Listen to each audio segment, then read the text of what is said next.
All right, so I've got my camera set up, and again, this is going to be kind of two parts. And I'm going to show you some of the things that you're going to be working with, the tools and materials that you're going to need either at your table, because we are going to start off at the slab roller, and we are going to be building these things then at our desks. And as rules go, and as things have gone, we can do our slabs either at the slab roller or like I have been saying since we started working with the slab rollers, you can do these things by hand using a rolling pin and a couple of rulers or a couple of spacers. And I want to get these things out of the way here in a second, but I want to talk about the measurements that you're going to be working with for this project specifically. And this thing is going to be behind me. It's going to be labeled as matching mini pots. And it's going to talk about the thickness of the slab that you're going to want to be working with, the length of the slab that you're going to want to cut down, et cetera, et cetera. Just some basic things. And we'll kind of look first at the thickness of our slab for this project. And we are going to go painfully thin for this one. And this is your range that we're looking at right here. If we're looking at the dial that is on either side of the slab roller, this is what you're going to be looking at. And because this project is going to be so small, we can go as thin as 1/8 on the dial, but nothing thicker than 1/4, because then these things are going to end up being pretty massive, pretty thick relative to what they are. So they don't need to be that thin, but they can be a little bit thicker. I mean, you could even in theory go this thin, but you know, it depends on your confidence working with the material. All right. So let's get building this thing. And some of what's going to happen for this project is you guys are going to have to work through some of like the things that we have to work through as potters or ceramicists. You are going to have to figure out how much clay, and I will guide you along through this. This ends up being about, I don't know, 1.5 pounds,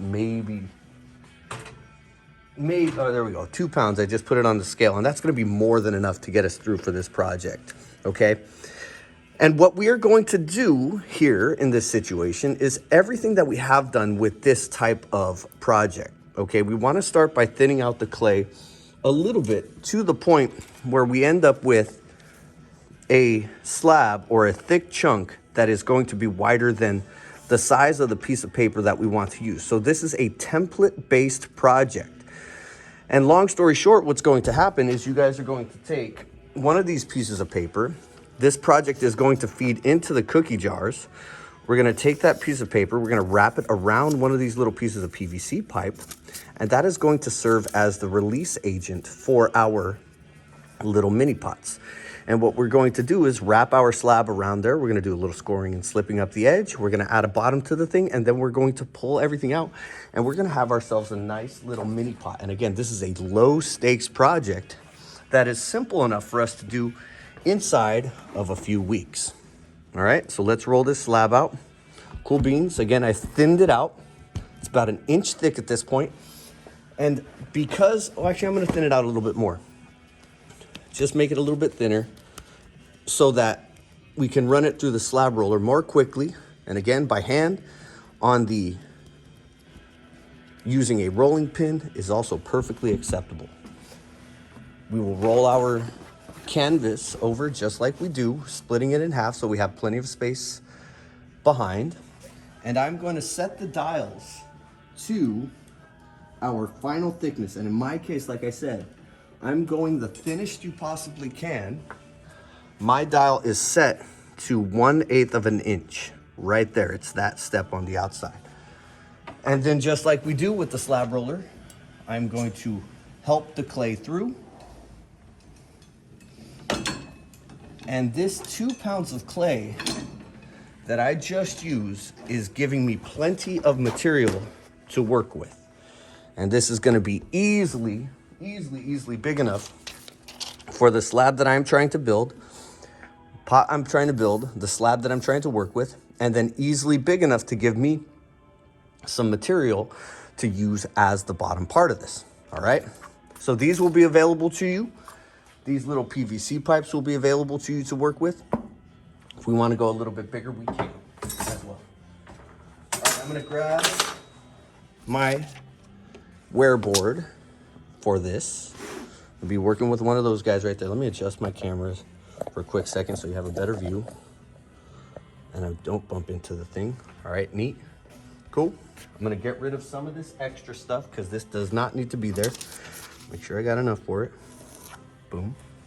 Just like that. And now I'm going to practice very, very good habits. I'm going to start by taking my smooth rib and I'm going to smooth out my material. I'm gonna compress it down into itself so that the clay is less likely to warp. It's gonna give us a nice smooth surface to work on when it comes to our Sgraffito process, which you'll see in the next couple of class sessions. So just smoothing out the stuff, nothing fancy there. This is a marbled clay. This is stuff that was run through the pug mill using 2 different types of clay. This was not necessarily something that I did on purpose. It is just a result of switching from a porcelain clay back to the stuff that you guys were working with. Now, in terms of this slab that we want to have it be a little bit bigger so that we have space, basically. We want there to be a little bit of extra clay. So if you're working with these little templates that I have for you guys, we are going to pretty simply just add maybe a, I don't know, 1/2 inch or so to that outer edge. And it doesn't need to be anything magnificent, nothing spectacular, just adding that little bit to that outer edge so that you can cut it down ultimately and get it to the point where it's nice and pretty. And this slab we want ultimately to be 3 inches tall. So I'm measuring 3 inches on my ruler from here to the top of the ruler and then to the top of the ruler again. And that's gonna give me a nice parallel line, parallel to that bottom edge.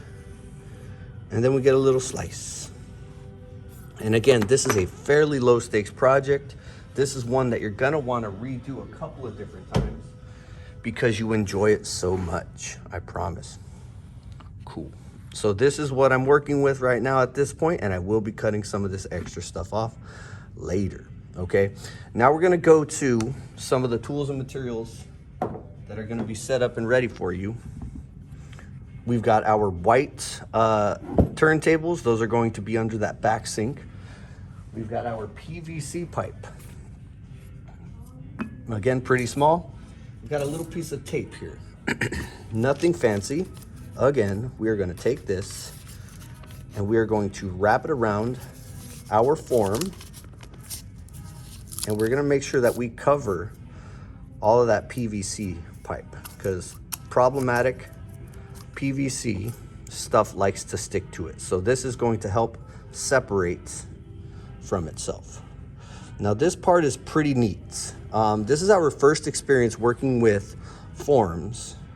And what this is going to do for us is it's going to allow us to create a very cylindrical tube. And this very cylindrical tube is going to end up looking super duper nice.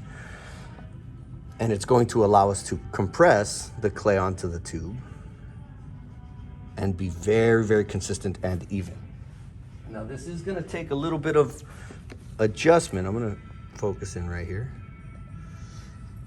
And as we have our clay set up, if we take this piece right here and that piece right there and cut them more or less at the same angle, then we're gonna get a nice little bevel cut that's going to allow us to connect these 2 pieces pretty precisely. And I'll get rid of that chunk right there. And I need to cut it down just a little bit more so that I have the right amount of material there. And the cool thing about this process is, because this clay is so gosh darn soft, it is not gonna take a lot of work to get that scoring and slipping action on point. So tools that we typically use, we've got our serrated ribs. That's both edges, just like we do. And I'm gonna use water, but I wanna encourage you guys to use Super Slip. that's in the bottles, just like we have been. And then we get to now compress this guy into himself. And again, nothing fancy. There is no trickery. This is stuff that we have done before. And I'm gonna cradle it so that I don't mess it up too much. And now I'm going to combine those two pieces, and I'm physically pushing this material into that material that's behind it.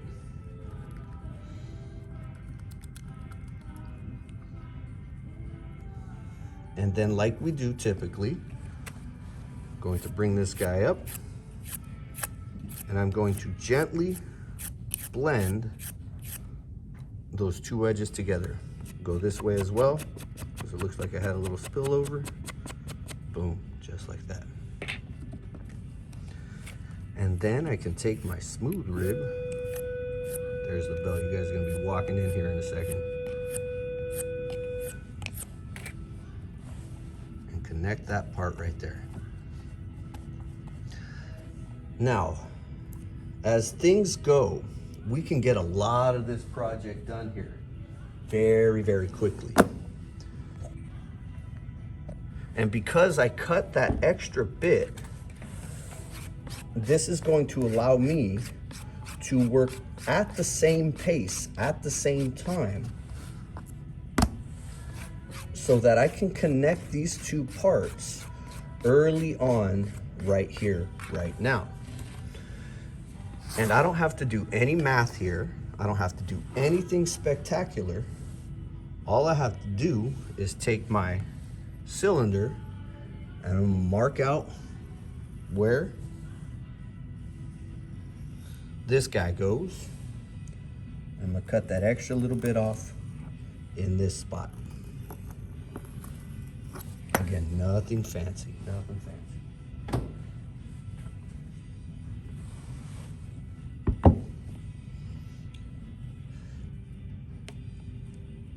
And because we have everything set up, this part should actually go very, very quickly.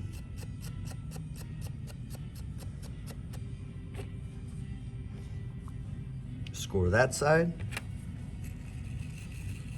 Score this side. Reapply a little bit of water.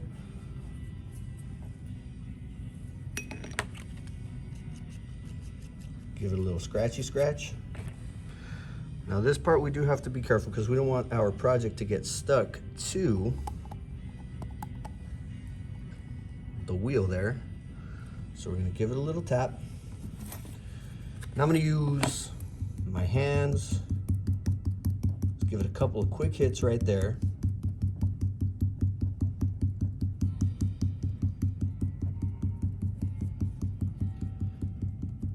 And what's cool about this project is at this point now,